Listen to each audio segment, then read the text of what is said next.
HILT policy విధి విధానాలపై రేవంత్ సర్కార్కు గట్టి షాక్ తగిలింది. హిల్ట్ పాలసీ స్కామ్ పై కేంద్ర రాష్ట్ర ప్రభుత్వాలకు హైకోర్టు నోటీసులు జారీ చేసింది. హిల్ట్ పాలసీపై పర్యావరణవేత్త పురుషోత్తం కేఏ పాల్ హైకోర్టులో పిటిషన్ వేస్తారు.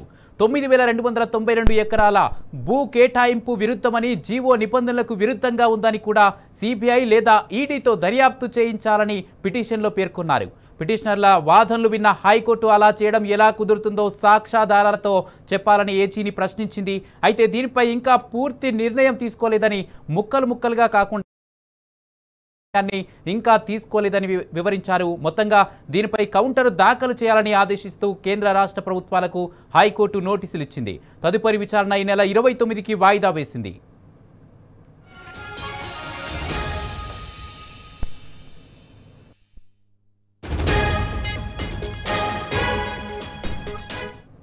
తెలంగాణలో సంచలనం సృష్టిస్తూ రాజకీయ దుమారం రేపుతున్న హిల్ట్ పాలసీపై కేంద్ర రాష్ట్ర ప్రభుత్వాలకు హైకోర్టు నోటీసులు జారీ చేసింది. ఈ అంశానికి సంబంధించి పూర్తి అప్డేట్స్ మా క్రైమ్ బ్యూరో చీఫ్ భాస్కర్ అందజేస్తారు.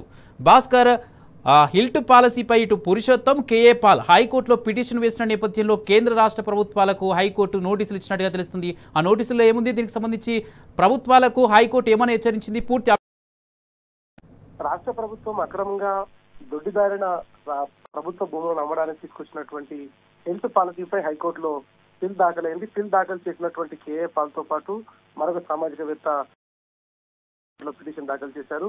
9292 ఎకరాల భూ కేటాయింపు విషయంలో రూపొందించిన జీవో నిబంధనలకు విరుద్ధంగా ఉన్నదనేటువంటిది కేఏ పాల్ పిటిషన్ లో పేర్కొన్నారు. దీనిపై సిబిఐ లేదా ఈడీ దర్యాప్తు కొనసాగించాలి. ఎందుకంటే పెద్ద ఎత్తున దీంట్లో అక్రమాలకు పాల్పడినటువంటి అవకాశం ఉంది. ఇప్పటి వరకు ఉన్న రికార్డులను సీజ్ చేసి ఫోరెన్సిక్ ఆడిట్ చేయాలని కూడా పిటిషన్ లో పేర్కొన్నారు.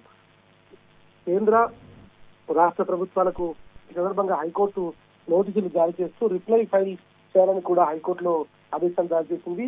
తదుపరి విచారణను డిసెంబర్ 29కి వాయిదా వేసినటువంటి కోర్టు ఈ సందర్భంగా ఇద్దరు పిటిషనర్లు ఎవరైతే ఈ పిటిషన్ దాఖలు చేశారో ఇటు కేఏ పాల్ తో పాటు మరొక పర్యావరణవేత్త అయినటువంటి పురుషోత్తం ఇద్దరు పిటిషన్ కూడా తీసుకోవడం జరిగింది. ఈ నెల 29కి పూర్తిగా హెల్త్ పాలసీని వ్యతిరేకిస్తూ కొనసాగుతున్నటువంటి వ్యవహారం ఏదైతుంది దానిపైన వాళ్ళకి నోటీసులు జారీ చేసింది. మరోవైపు హెల్త్ పాలసీని వ్యతిరేకిస్తూ బీఆర్ఎస్ పార్టీ పెద్ద ఎత్తున పోరుబాటు చేయడం జరిగింది. ఈ సందర్భంగా సోమాజిగూడ ప్రెస్ క్లబ్ లో ఇవాళ బీఆర్ఎస్ ఆధ్వర్యంతో పాటు ఇతర విద్యార్థి సంఘాలను కూడా కలుపుకుంటూ రౌండ్ టేబుల్ సమావేశం కొనసాగుతోంది. హైదరాబాద్ లో పరిశ్రమలు లేకుండా చేసే ప్రయత్నం చేస్తున్నారని, అందులో భాగంగానే హెల్త్ పాలసీ తీసుకొచ్చారని, దీన్ని అడ్డుకునే ప్రయత్నం అందరిపైన ఉందనేటువంటిది చెప్పుకుంటొచ్చారు. కొందరు ప్రైవేటు వ్యక్తులకు ఆర్థికంగా లాభం చేసేందుకు జీవో నంబర్ 27 తీసుకొచ్చి పరిశ్రమలు పెద్ద ఎత్తున తరలించడం ద్వారా పారిశ్రామికవేత్తలకు కూడా ఇబ్బంది కలుగుతోంది.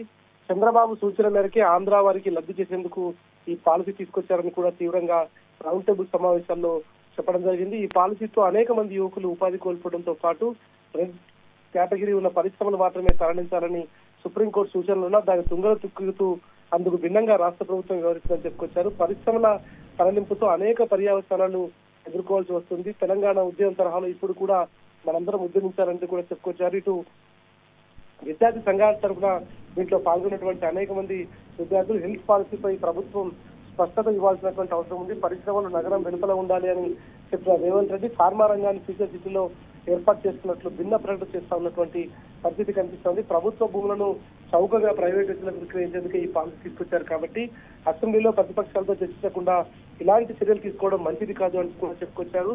జీవో నంబర్ 27పై శ్వేతపత్రం విడుదల చేయాలని చెప్పుకుంటున్నటువంటి సందర్భంలో పాలసీపై విస్తృతంగా చర్చ జరగాల్సినటువంటి అవసరం కనిపిస్తోంది. పరిశ్రమలు ఏర్పాటు చేయకుండా వృధాగా ఉన్న భూములను స్వాధీనం చేసుకోకుండా ఉన్న వాటికి తరలించడం సమంజసం కాదు అంటూ కూడా చెప్పుకొచ్చారు. హెల్త్ పాలసీకి వ్యతిరేకంగా బీఆర్ఎస్ చేపట్టే కార్యక్రమాలకు అన్ని రకాల విద్యార్థి సంఘాలు మద్దతు ఇస్తున్నటువంటి పరిస్థితి కనిపిస్తోంది. ఇటు ఎస్ఎన్ఎఫ్ తో పాటు పీడీఎస్ నేతలు కూడా పెద్ద ఎత్తున ఈ సమావేశంలో పాల్గొన్నారు. అదేవిధంగా ఇటు దీనికి సంబంధించి హెల్త్ పాలసీని ప్రజలు ఉపయోగకరంగా ఉందా లేదా అనేటువంటి పూర్తిగా అర్థం చేసుకున్నారు. రియల్ ఎస్టేట్ వ్యక్తులను భూములను దాగుదం చేసేందుకే ఈ పాలసీ తీసుకొచ్చారనేటువంటిది కూడా చెప్పుకొచ్చారు. తెలంగాణ వనరులను దోపిడీ చేసేందుకే ఈ పాలసీ వచ్చిందనేటువంటిది కూడా చెప్పుకొచ్చారు. మరోవైపు తెలంగాణ విద్యార్థి సంఘం నాయకులు చాలా మంది దీంట్లో పాల్గొని అనేక రకాలుగా దీనికి సంబంధించినటువంటి విషయాలు చెప్పుకొచ్చారు. సెంట్రల్ యూనివర్సిటీ భూములను ఆక్రమించేందుకు ప్రయత్నం చేశారు గతంలో. ప్రస్తుతం ఇక దాని వ్యవహారం ముందు కదలకపోవడంతో ఎక్కడైతే ఖాళీ భూములు ఉన్నాయో ఆ ఖాళీ భూములను అమ్మకాలు పెడుతూ రియల్ ఎస్టేట్ వ్యాపారం పేరుతో పెద్ద ఎత్తున కుట్రలు తెరదీశారు. ఆంధ్ర పెత్తందారి వ్యవహారాలకు దీన్ని బానిసగా తాకట్టు పెట్టడానికి రేవంత్ రెడ్డి ఈ సమావేశం ఏర్పాటు చేశారు. అందుకే ఈ జీవో తీసుకొచ్చారని చెప్పుకొచ్చారు.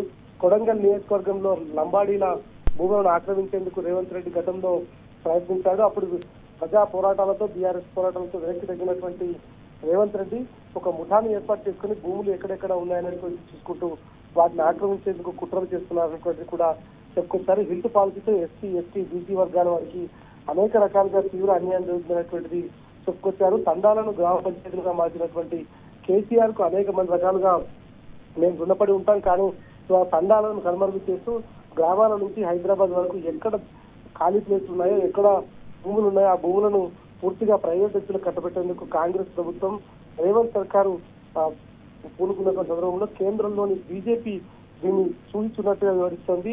ఇవి రెండూ కలిసే ఈ ప్రయత్నాలు చేస్తా ఉన్నటువంటి నేపథ్యంలో విద్యార్థులు భవిష్యత్తులో ఖచ్చితంగా ఇట్లాంటి అన్యాయాలు ఊరుకోము. వెంటనే దీనిపైన ఈ జీవో నంబర్ 27ను వాపసు తీసుకొని ఖచ్చితంగా ఈ నిర్ణయాన్ని మానుకోవాలి. లేదంటే భవిష్యత్తులో తీవ్రమైనటువంటి హెచ్చరికలు ఉంటాయనేటువంటి కూడా చెప్పుకొచ్చారు. తీవ్ర పరిణామాలు కూడా ఉంటాయని చెప్పుకొచ్చారు. ప్రస్తుతం ఈ అంశానికి సంబంధించి కోర్టులో ఇవాళ ఇద్దరు కేఏపాల్తో పాటు మరొక సామాజిక నేపథ్యంలో ఈ పాలసీ పైన వచ్చే నెల ఈ నెల 29 వరకు దానిపైన వివరణ ఇవ్వాలి, పిటిషన్లు దాఖలు చేయాలని, కౌంటర్ దాఖలు చేయాలని రాష్ట్ర ప్రభుత్వానికి కేంద్ర ప్రభుత్వానికి హైకోర్టు చెప్పినటువంటి నేపథ్యంలో ఈ నెల 29న దీనిపైన వాదనలు ఉండే అవకాశం కనిపిస్తోంది. ఇటు పర్యావరణవేత్త పురుషోత్తం, మరోవైపు కేఏపాల్ ఇద్దరు పిటిషన్లను తీసుకున్నటువంటి కోర్టు 9,292 ఎకరాల భూ కేటాయింపు విరుద్ధమని జీవో